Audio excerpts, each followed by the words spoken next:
अस्सलामुअलैकुम दोस्तों, हाल ही में एक मूवी का ट्रेलर रिलीज हुआ है जिसका नाम है हम दो हमारे 12, जो काफी विवादों में घिरी हुई है। इस ट्रेलर में ये बताया गया है कि कैसे मुसलमान ज्यादा बच्चे पैदा करते हैं और इस्लाम में तलाक और हलाला जैसी प्रथा को इसमें तोड़ मरोड़ के दिखाने की कोशिश की गई है और कुरान की आयत को कैसे इसमें तोड़ मरोड़ कर पेश किया गया है और इसमें यह बताने की कोशिश की गई है कि इस्लाम में औरतों की कोई इज्जत नहीं है। और तो और ये भी बताने की साजिश रची है कि औरत सिर्फ मर्द की फरमाबरदारी और उसकी सेक्सुअल डिजायर पूरी करने के लिए पैदा की गई है। तो ये मूवी 7 जून 2024 को रिलीज होने वाली है। तो आइए जानते हैं इस मूवी के बारे में और इस्लाम में औरतों का क्या क्या मकाम है और इस्लाम आने से पहले औरतों के साथ क्या क्या किया जाता था। इन सब बातों पे आज हम गौर करेंगे। दोस्तों, इस मूवी का ट्रेलर रिलीज होते ही इसको जी म्यूजिक ने अपने यूट्यूब और इंस्टाग्राम से डिलीट कर दिया है। इस मूवी के डायरेक्टर का नाम कमाल चंद्रा है, जिसे कोई नहीं जानता। इसीलिए उसने अपनी अलग पहचान बनाने, अपनी रोजी रोटी के लिए, अपनी बेरोजगारी दूर करने के लिए ऐसी झूठी और बेबुनियाद नफरती वाहियात मूवी बनाई जिसका नाम हम दो हमारे 12 है। याद रहे, इस मूवी के बैन होने के बहुत ज्यादा मांगे चल रही है। पूरा सोशल मीडिया 2 हिस्सों में बट गया है। स्पेशली इस मूवी के पोस्टर को व्हाट्सएप स्टेटस और इंस्टाग्राम स्टोरीज पर खूब लगाया जा रहा है और ये डिमांड की जा रही है कि इस मूवी का बॉयकॉट किया जाए या मुमकिन हो सके तो इसके खिलाफ लीगल एक्शन भी लिया जाए। क्यों? क्योंकि दावे के मुताबिक इस मूवी में मुसलमानों की सबसे मुकद्दस किताब कुरान पाक की तौहीन की गई है, उसको डिसरिस्पेक्ट किया गया है और जानबूझकर इसकी आयतों के गलत मतलब दिखाए गए हैं, या ये भी कह सकते हैं कि आउट ऑफ कॉन्टेक्स्ट उसके मीनिंग को निकालकर लोगों को मिसलीड करने की कोशिश की गई है। वैसे इस मूवी के बारे में हम बहुत पहले ही वीडियो बना लेते, लेकिन हमने इसको इग्नोर कर दिया क्योंकि जाहिर सी बात है किसी भी चीज की निगेटिव पब्लिसिटी भी आखिर पब्लिसिटी ही होती है। लेकिन अब जब हर कोई इसके बारे में बात कर रहा है, मोबाइल के जरिए से हर घर में इसका नाम पहुंच चुका है।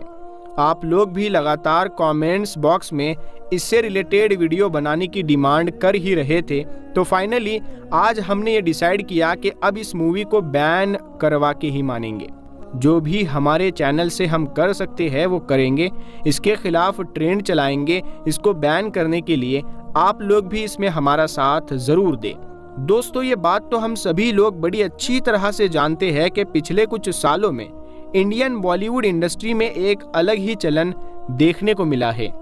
हम देखते हैं कि कोई कचरा आदमी, कोई भी गुमनाम एक्टर या फिर कोई फ्लॉप डायरेक्टर के जिसको अपना करियर बनाना होता है, या फिर कोई ऐसा बड़ा प्रोडक्शन हाउस या बड़ा एक्टर भी कि जिसकी पिछली कई मूवीज लगातार फ्लॉप हो रही होती है, तो उसके दिमाग में एक चीज आती है, उसको अचानक से एंटी मुस्लिम या एंटी इस्लाम नाम का कीड़ा काटता है।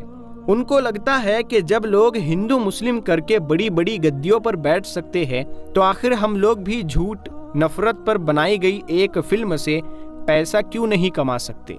बस फिर क्या, ये एक नए कचरे के साथ सामने आते हैं। हालांकि एक सच्चाई ये भी है कि शुरुआत में तो बॉलीवुड का ये आइडिया बहुत ज्यादा कामयाब रहा था। बहुत सारी मूवीज कामयाब हुई और ब्लॉकबस्टर तक साबित हुई, मगर अब हालात बदल चुके हैं। ज्यादातर इंडियंस जागरूक हो चुके हैं, इन लोगों की इस टेक्निक को समझ चुके हैं। यही वजह है कि इस तरह की मूवीज लगभग सारी ही फ्लॉप साबित हो रही है। अगर ये ब्लॉकबस्टर हो भी रही है तो इनका पैसा ये अपने लिए ही इस्तेमाल कर रहे हैं। जैसे आप कश्मीर फाइल को ले लीजिए, कश्मीर पंडितों को उसमें से 1 रुपया भी इन्होंने नहीं दिया, बल्कि सारा का सारा जो पिक्चर से जो कमाई हुई थी वो अपने पास ही रख लिया। तो बस इनको नफरत फैलानी होती है। तो मिसाल के तौर पर अब इस नई फिल्म को ही देख लीजिए, जो रिपोर्ट्स के मुताबिक 7 जून 2024 को रिलीज होने वाली है। उसका नाम है हम दो हमारे 12। नाम से ही पता चल जाता है कि इस मूवी का टॉपिक तेजी के साथ बढ़ती हुई पॉपुलेशन है, मगर ये किन 2 लोगों के 12 है, इस चीज की समझ आप लोगों को उस वक्त होगी जब आप इस मूवी का पोस्टर देखेंगे, क्योंकि इसमें तो क्लियरली देश के एक विशेष समुदाय को, एक स्पेसिफिक रिलीजन को यानी मुसलमानों को टारगेट करने की कोशिश की गई है और ये मैसेज दिया जा रहा है कि जो भारत की आज इतनी ज्यादा आबादी बढ़ चुकी है कि हम चाइना से भी आगे निकल चुके हैं, इसका रीजन कुछ और नहीं बल्कि सिर्फ और सिर्फ मुस्लिम कम्युनिटी है कि जो इस पोस्टर में दिखाई जा रही है। और आप देख सकते हैं पोस्टर में नजर आने वाले इस मुस्लिम जोड़े के ढेर सारे बच्चे आगे तो बैठे हुए हैं ही, साथ ही साथ उस औरत की गोदी में भी एक बच्चा है और तो और उसके पेट में भी एक बच्चा दिखाने की कोशिश की गई है। वैसे हिंदुस्तान की ये आबादी इतनी तेजी के साथ किसकी वजह से बढ़ी और कौन ज्यादा बच्चे पैदा कर रहा है, ये तो अपने आप में ही एक ऐसा टॉपिक है कि जिस पर एक लंबी वीडियो बन सकती है और घंटों तक डिबेट हो सकती है और गोदी मीडिया की टीआरपी और बढ़ सकती है। बस मोटा मोटा आप इतना समझिए कि ऑलरेडी बहुत सारी रिपोर्ट्स ये क्लियर कर चुकी है कि बढ़ती हुई आबादी के पीछे रीजन कोई भी एक रिलीजन, कोई भी एक कम्युनिटी वगैरह नहीं है, बल्कि इसका सीधा ताल्लुक लिटरेसी रेट से है। यानी जहां पर औरतों की शिक्षा का ग्राफ ऊपर होता है वहां पर ऑटोमेटिकली फर्टिलिटी रेट यानी बच्चे पैदा करने का जो स्तर है वो नीचे आ जाता है।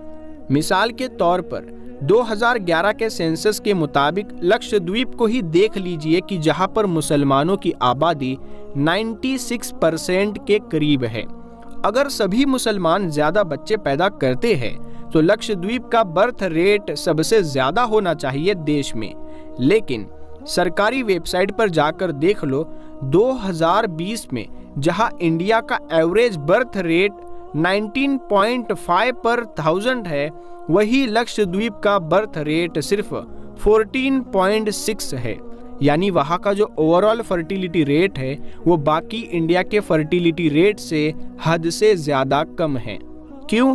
क्योंकि वहाँ पर औरतें पढ़ी लिखी है, समझदार है, और जिस राज्य में फीमेल लिटरेसी कम है वहाँ की औरतें ज़्यादा बच्चे पैदा करती है। जैसे कि बिहार में औरतों की लिटरेसी रेट बहुत ज़्यादा कम है, इसी वजह से वो ज़्यादा बच्चे पैदा करती है। तो इससे ये साबित होता है कि बर्थ रेट का किसी धर्म से कुछ लेना देना नहीं है, इसका सीधा सीधा शिक्षा, एजुकेशन, लिटरेसी से लेना देना है। दोस्तों, तलाक हलाला का मतलब भी इन्हें पता नहीं है। इन नफरती चिंटुओं को और इसके ऊपर ये बातें करने लग जाते हैं, ज्ञान देने लग जाते हैं। 3 तलाक में सिर्फ पुरुष अपनी बीवी से अलग होने का फैसला करता है, तो वही दूसरी तरफ खुला में बीवी अपने शोहर से अलग होने का फैसला कर सकती है। खुला का जिक्र कुरान और हदीस में भी मिलता है। 2 अलग अलग चीजें हैं, आप समझिए, तलाक और खुला। तलाक ये पुरुष दे सकता है और खुला ये औरत ले सकती है। यानी ऐसा नहीं है कि जब तक पुरुष नहीं देगा तलाक तब तक तलाक नहीं होगी। बीवी भी खुला ले सकती है, यानी बीवी भी शोहर से संबंध तोड़ सकती है।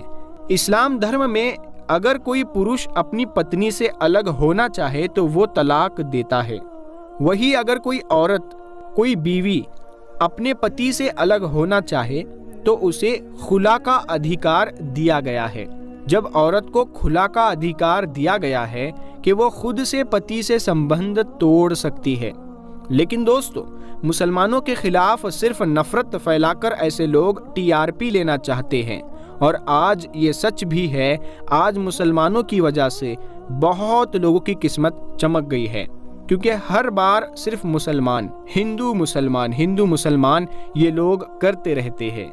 अब बात करते हैं इस्लाम से पहले औरतों के हालात कैसे थे और इस्लाम आने के बाद औरतों का मकाम और मर्तबा कैसे बुलंद हुआ।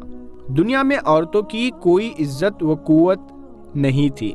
मर्दों की नज़र में इससे ज़्यादा औरतों की कोई हैसियत ही नहीं थी कि वो मर्दों की जिस्मानी ख्वाहिश पूरी करने का सिर्फ एक खिलौना थी।